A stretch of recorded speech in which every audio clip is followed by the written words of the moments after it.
Daerah atau RSUD Taman Sari menggelar uji stres gratis bagi calon anggota legislatif, tim sukses caleg, KPPS hingga masyarakat umum. Dari 50 yang mendaftar, 5 diantaranya adalah tim sukses caleg. Dinas Kesehatan Provinsi DKI Jakarta melalui Rumah Sakit Umum Daerah Taman Sari buka pendaftaran cek kesehatan mental gratis usai pemilu. Pendaftaran cek stres gratis ini diperuntukkan bagi calon legislatif, tim sukses caleg, kelompok penyelenggara pemungutan suara atau KPPS, pendukung fanatik, partisipan pemilu, dan masyarakat umum. Direktur RSUD Taman Sari mengatakan bahwa saat ini sudah ada 50 orang yang mendaftar layanan ini. Namun dari 50 pendaftar, 5 diantaranya merupakan tim ses caleg.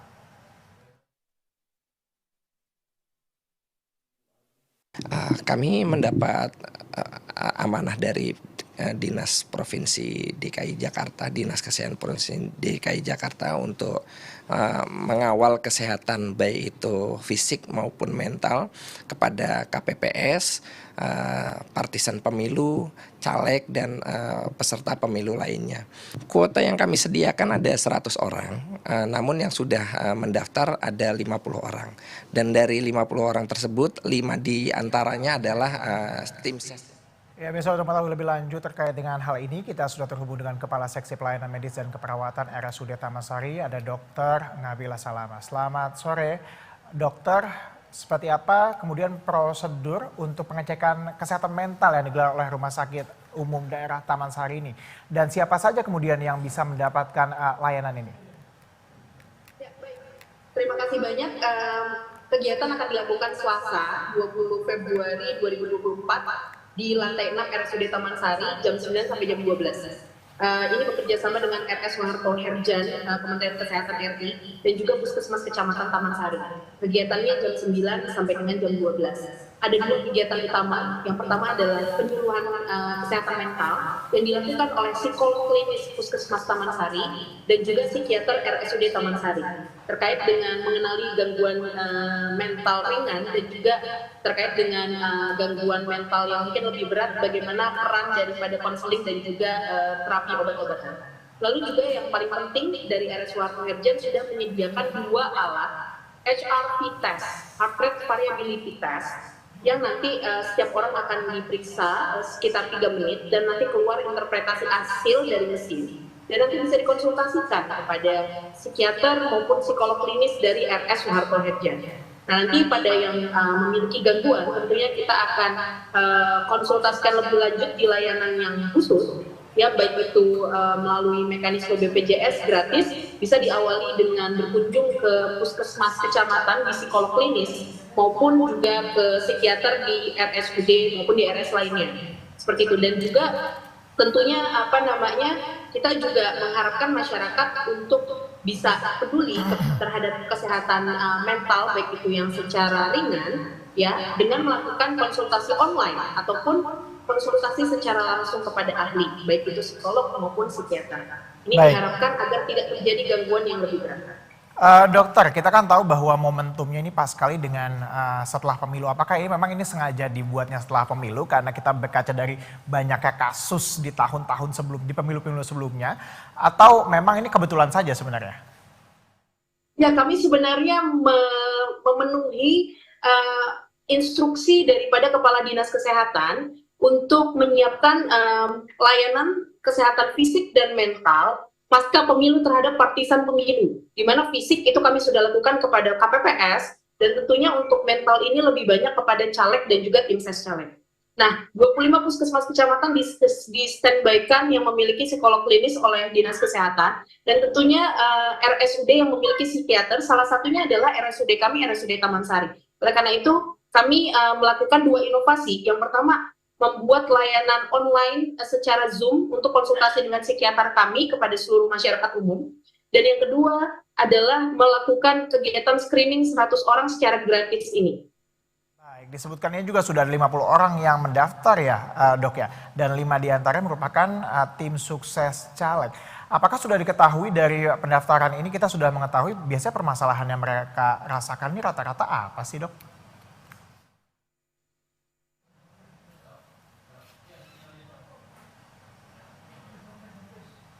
Dokter Ngabila.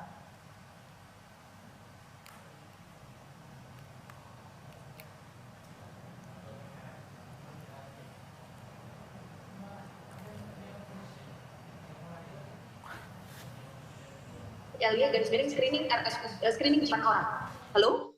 Dan 5 diantaranya sudah tim ses caleg ya. Untuk yang lain identifikasi lebih lanjut masyarakat umum di sini juga ada bagian dari tim ses caleg atau caleg. Nanti kami akan sama-sama melihatnya di hari H pelaksanaan. Sempat terputus, Dok, bisa diulangi lagi mungkin keluhannya apakah sudah diketahui dari para tim ses caleg ini?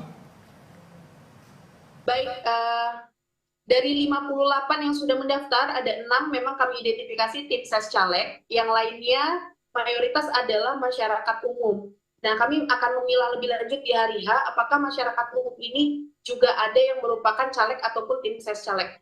Tapi memang rangkaian ini kami lakukan pasca pemilu dengan menjaring 100 orang yang mendaftar pertama, karena kegiatan ini sebenarnya pemeriksaannya itu aslinya itu mungkin berbayar bisa sekitar 250.000 ya, tapi ini kita lakukan secara gratis untuk mendeteksi cepat juga seperti itu. Artinya bahwa keluhannya belum diketahui hingga saat ini sampai kemudian nanti dipilihlah 100 orang itu yang bisa ikut gitu. Begitu ya, Dok ya? Kami membuka secara umum seluruh orang yang ingin melakukan penapisan screening ini. Jadi tidak diketahui gejalanya sebelum dilakukan pemeriksaan pada hari H. Pada hari H, oke. Kita tahu, Dok, dari kejadian-kejadian pada pemilu-pemilu sebelumnya, biasanya rata-rata ini apa sih gangguan yang dirasakan begitu para peserta pemilu, tim suksesnya, bahkan KPPS-nya? Apakah ini karena kelelahan kah atau apa biasanya gejala yang umum dirasakan?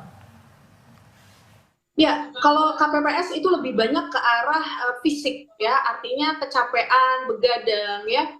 Itu yang memicu biasanya juga pada usia 40 tahun ke atas pralansia yang memiliki komorbid seperti darah tinggi, kencing manis, stroke jantung dan juga gagal ginjal. Ya, oleh karena itu kami juga mengimbau kepada KPPS mungkin beberapa hari ke depan sampai 2 minggu ke depan lebih peka terhadap kondisi kesehatan. Jika 1 kali 24 jam gejala tidak membaik atau punya gejala sedikit saja terkait dengan kesehatan, segera berobat ke puskesmas atau rumah sakit secara gratis dengan BPJS. Nah, khusus kepada tim ses dan juga caleg ya, ini lebih banyak gangguan ke arah gangguan mental. Oleh karena itu kita perlu mencegah gangguan mental ataupun keparahan dan juga komplikasi lebih lanjut. Nah, mencegah gangguan mental ini bisa dengan cara kita mengambil hikmah positif dari berbagai peristiwa, juga saling berempati dan juga memberikan support terbaik baik itu secara materi maupun mental ya kepada caleg yang mungkin belum berhasil ya. Sebagai keluarga dan lingkungan jangan memperkeruh suasana dan tanda kutip berikan support terbaik dan juga membantu memberikan hikmah terbaik untuk yang positif yang bisa diambil untuk caleg agar mereka bisa bangkit segera dengan baik ya, dan juga tentunya rajin beribadah seperti itu. Dan untuk mencegah gangguan yang berat tentunya deteksi dini dan pengobatan dini adalah kunci. Kami mengimbau jika ada gangguan ringan saja itu jangan malu segera datang ke ahli, dalam hal ini psikolog dan psikiater secara gratis, baik itu online maupun datang langsung ke puskesmas atau rumah sakit dengan BPJS. Biasanya keluhan ringan yang biasanya ada itu seperti depresi ringan, cemas, menarik diri, mudah sedih, sulit tidur, kelelahan yang sangat, ataupun juga moody, lalu tidak bisa menahan diri, ya, seperti itu, hal-hal overthinking dan lain sebagainya. Itu jika dideteksi dini, konseling dengan ahli itu bisa sembuh sempurna, ya. Atau mungkin diberikan obat-obatan dosis kecil dalam jangka waktu yang singkat. Akan tetapi jika tidak dideteksi dini, nanti akan berkembang menjadi gejala yang berat dan itu bisa tidak sembuh secara sempurna. Baik. Dan pengobatannya bisa seumur hidup. Tentunya itu mengganggu kualitas hidup. Dokter Ngabila, kita kan tahu bahwa perhatian kita terhadap kesehatan mental ini kan masih sangat rendah kalau untuk khususnya di Indonesia ya. Di titik apa kemudian kita bisa mengetahui bahwa oke, ada sesuatu yang salah dalam diri saya, utamanya di mental. Dan titik apa biasanya orang-orang sekitar bisa membawa keluarganya ini yang punya masalah ke psikiater atau ke psikolog. Itu kadang-kadang yang kita mungkin telat untuk mengetahui. Di titik apa nih? Ya, jadi pertama kalau misalnya menarik diri secara berlebihan, lalu juga mudah sedih, perubahan suasana hati atau mood yang cepat antara senang dan sedih seperti itu. Lalu juga biasanya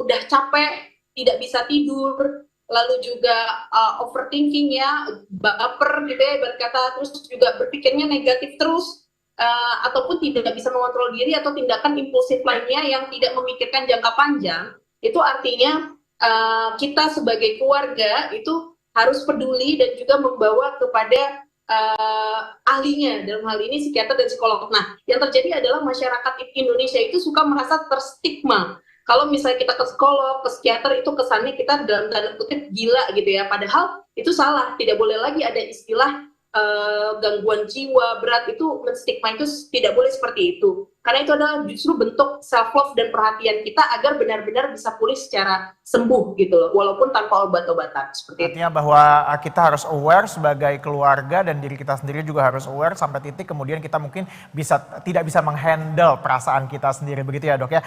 Dan yang menarik juga tadi kan Anda katakan bahwa ini sebenarnya ujiannya di awal begitu, preliminarnya untuk gratis, kemudian untuk ditentukan langkah-langkah apa selanjutnya yang akan diterima, pengobatannya seperti apa atau pelayanan selanjutnya seperti apa, itu bisa dijelaskan kah dok lebih rinci terkait dengan kalau misalnya kita sudah memeriksa kemudian ditemukan ada sesuatu begitu ya, gangguan yang kita alami, itu akan diarahkan kemana setelah itu biasanya?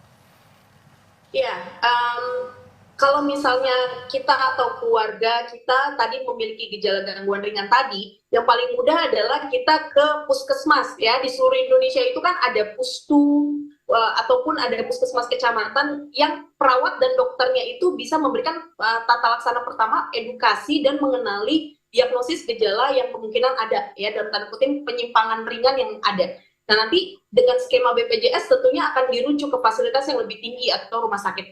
Pun di Jakarta itu 25 puskesmas kecamatan sudah memiliki psikolog klinis. Artinya bantuan awal untuk kesehatan mental itu pasti sudah bisa dilakukan di puskesmas. Jika memang dibutuhkan konseling dengan psikiater, lebih tepatnya kalau psikiater bisa memberikan obat ya, obat-obatan. Nah, itu pasti akan dirujuk dan gratis dengan BPJS. Nah, untuk layanan telemedicine kami atau konsultasi secara online itu tidak diperkenankan juga kami memberikan terapi resep obat. Jadi nanti dari konseling online tersebut dokter bisa mendiagnosis kemungkinan apa saja yang mungkin terjadi gangguan pada orang tersebut, dan jika memang dibutuhkan obat-obatan diminta untuk hadir ke rumah sakit. Tapi jika dirasa tidak ya, hanya butuh curhat, konseling psikoterapi suportif tanpa obat-obatan, maka konseling secara online itu bisa dilanjutkan sampai klien atau pasien merasa sudah enak dan sembuh, seperti itu. Baik, terima kasih Dr. Ngabila atas informasi yang telah Anda sampaikan, bahwa artinya hingga saat ini sudah ada 58 pendaftar dari 100 kuota dan 6 diantara tadi Anda katakan merupakan tim ses caleg ya. Jadi kalau misalnya Anda merasakan ada gangguan kepada kesehatan mental Anda, silakan segera mendaftar untuk nanti diuji atau dites pada 20 Februari mendatang. Terima kasih Dr. Ngabila atas informasi yang telah Anda sampaikan untuk Berita Sore hari ini.